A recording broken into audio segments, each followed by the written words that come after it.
Hi, everybody. Today we're going to learn how to build respect, encourage responsibility, and teach compliance right here in the Bully Proof Classroom.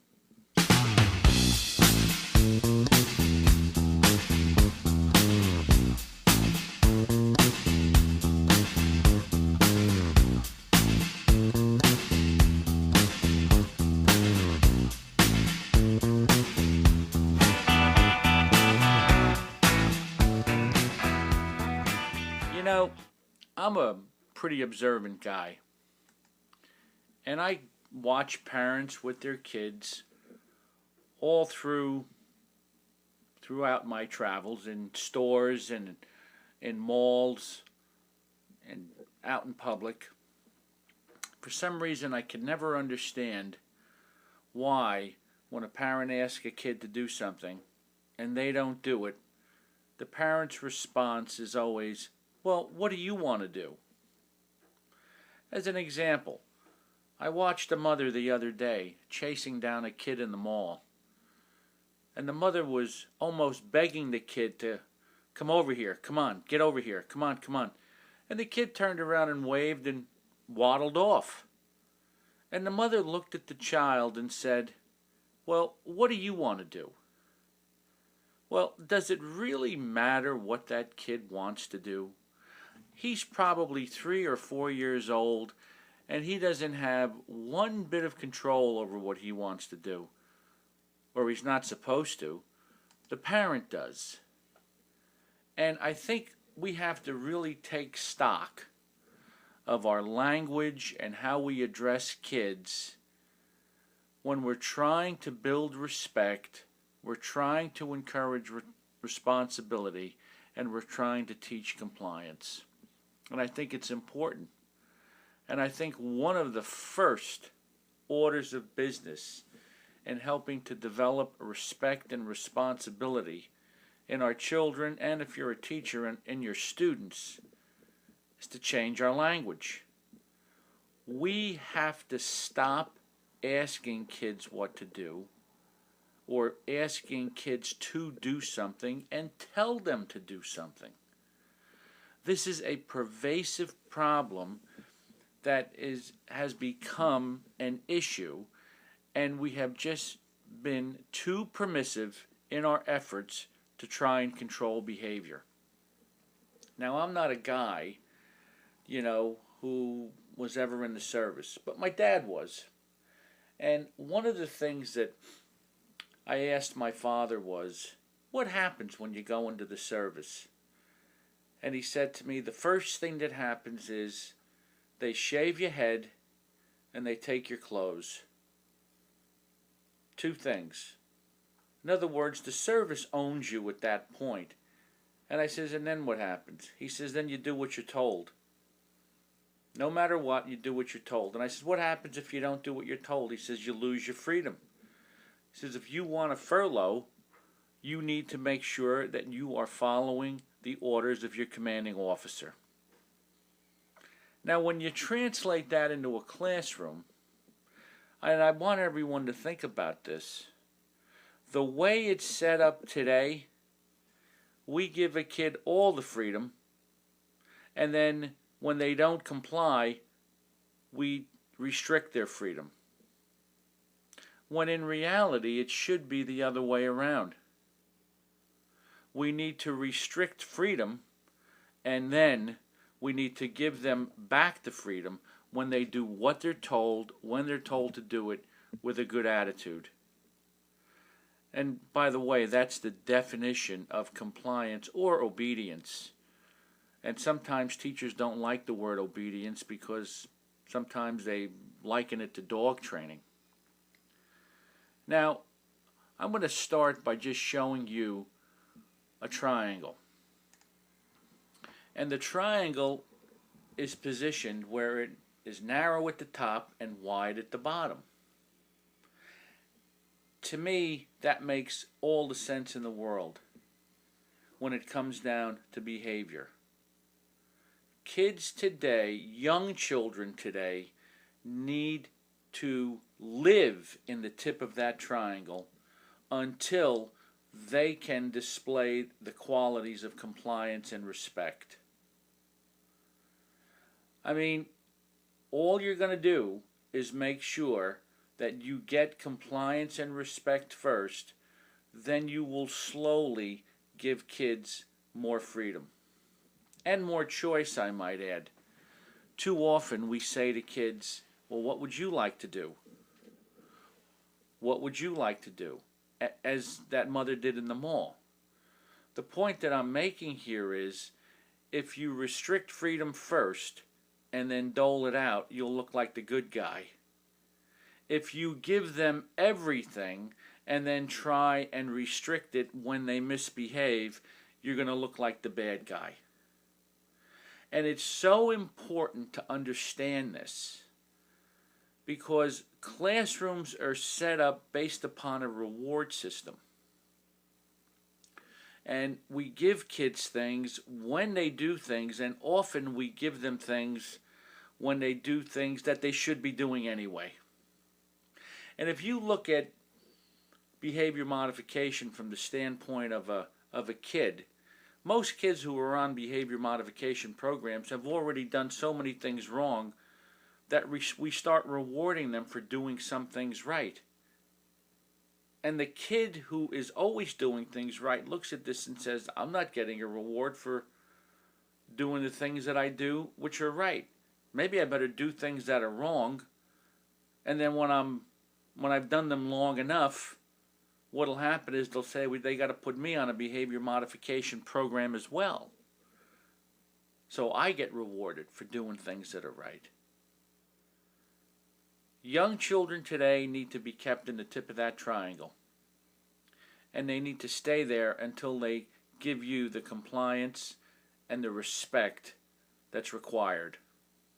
That's the first thing that we have to know. The next thing that we have to know is what happens in the middle of this triangle. In the middle of the triangle, okay, that's when we start to evaluate the kid's behavior. And we have to begin to really teach behaviors that stress respect, responsibility, and compliance. This is between the ages of about 9 and 13, right before they get into what's the adolescent stage. 9 and 13. That's also around the age of 9 where kids go into something that's called mental puberty. That's when they're going to argue with you a whole lot more, at about 9 or 10 years old. I have spoken to teachers who have worked with kids in the 4th grade who thought that some of the kids were the greatest thing since sliced bread.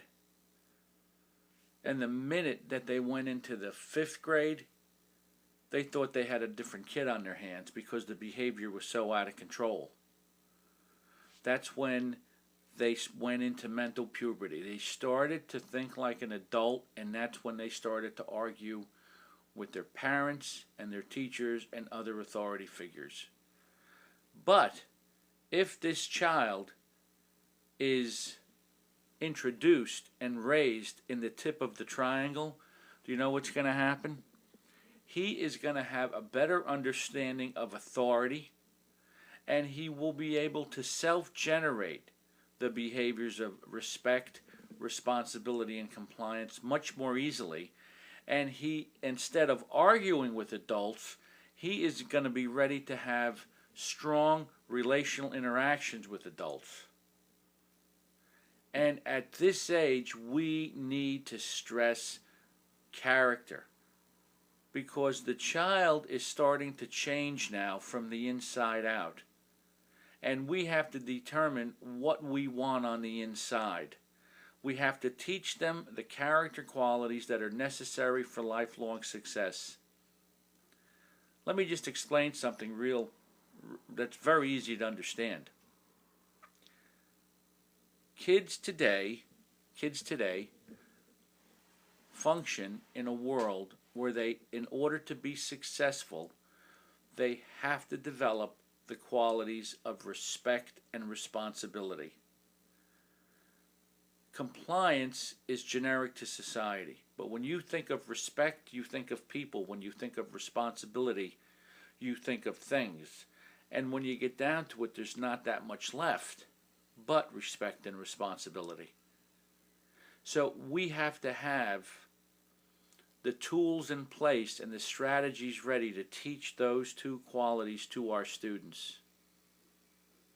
If we don't,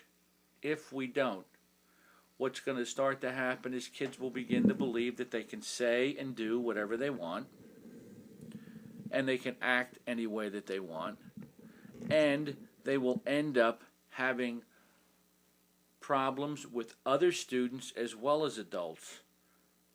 And this is when bullying starts to occur. It occurs at younger ages too, but it becomes more and more pervasive when kids are around 9, 10, 11 years old. And when the students get into middle school, that's when it really starts to go rampant and go wild, and kids start to go crazy, picking on each other, saying things to each other, acting inappropriately, and just torturing each other emotionally and verbally. So this becomes the optimal age to teach children responsibility. This becomes the optimal age to teach children about respect. This is where we expand on the respect that we introduced when the child was very young. And we can allow choices now during this time period between 9 and 13 if and only if we've gotten the compliance that we need from the child when they were younger. No compliance, no respect, they don't get the freedom that they deserve. Now, we could only hope that when the child was younger, that we instilled in them the importance of respect and compliance.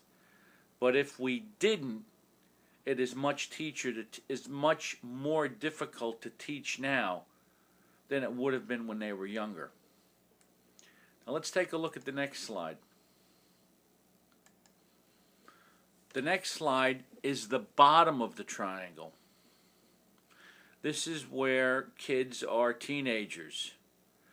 And with teenagers, we're supposed to lead by the power of our relational influence. Here's one thing I want you to just keep in mind. K to 5 students and children want attention from the teacher or other adults. 6 to 12, they want attention from each other. When kids get into the adolescent years and teenage years, we want to have a relationship with them. And we want to help them develop friendships and relationships with other students and with other adults. This is where we have to be ready to teach kids how to interact with others and how to develop more powerful relationships with their friends and with other adults. You see, once compliance is established and authority is understood, we can now allow more freedom as we move to the bottom of the triangle. Now, just so you can really get a picture of this, think of a little kid and how easy it would be to control them and deal with them if, in fact, we really stuck to our guns and didn't give in to tantrums and crying and whining and all the other things that they do. But see, it's much easier with little kids to take the path of least resistance because their behavior is not all that bad. It's almost easier to deal with, but as kids get older and as they get bigger, their behavior gets worse, their attitude gets worse, and they have this ungodly ability to start to say and do things that they shouldn't be saying and doing, but they believe that they can say and do whatever they want. By the way, the manifestation of of disrespecting a student is laziness. You see, the one thing that most people don't understand is why a kid could have a very, very good experience in a classroom with one teacher and a very poor experience in a classroom with another. The relationship between the student and the teacher in the class when they're getting along, okay, is great, and the student will do all of his work. There'll be a great relationship there, and so on. The other classroom where there is no respect, and you ask the teacher, how's he doing, and they'll say to you, you know what, he doesn't do any work, he never comes to class, he's absent all the time, he's doing horrible.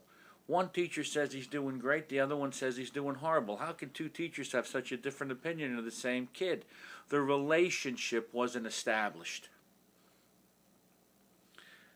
The manifestation of disrespect in a student is laziness. Here's my point. It's not that they won't do the work. They won't do the work for you because there's no relationship. Now, the ideal is what you just saw.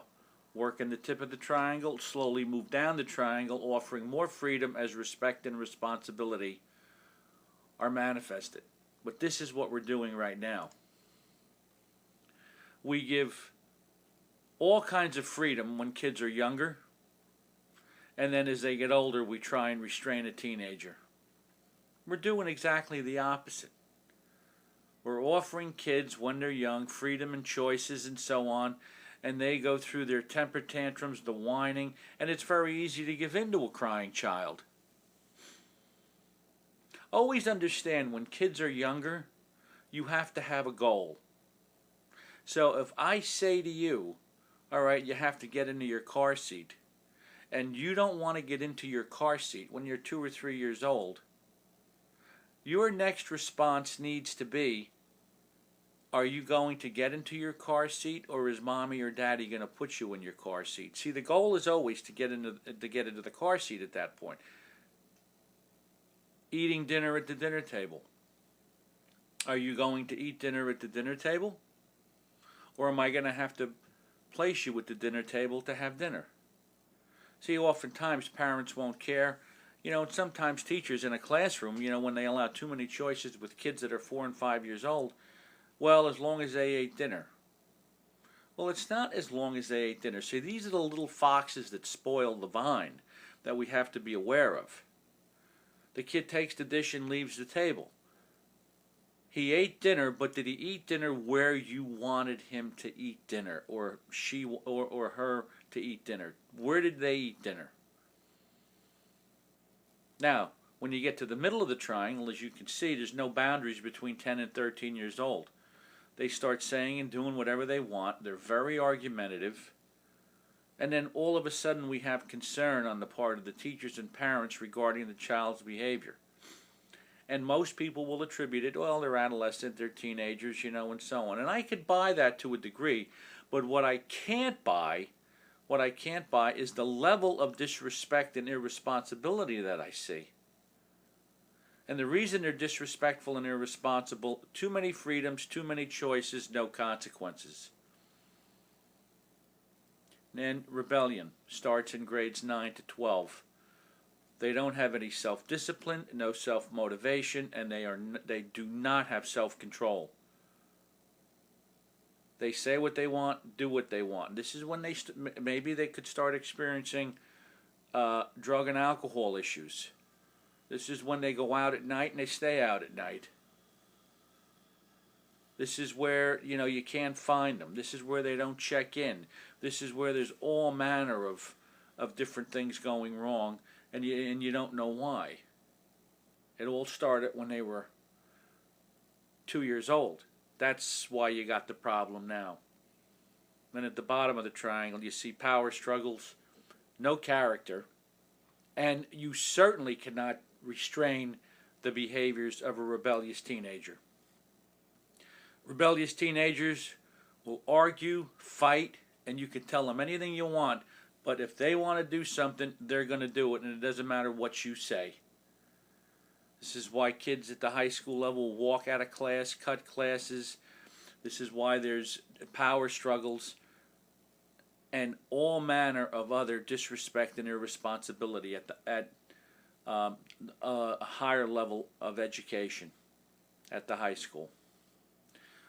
We have to begin to go back and work within the framework of that triangle. That triangle spells it out. No compliance, no respect, no freedom.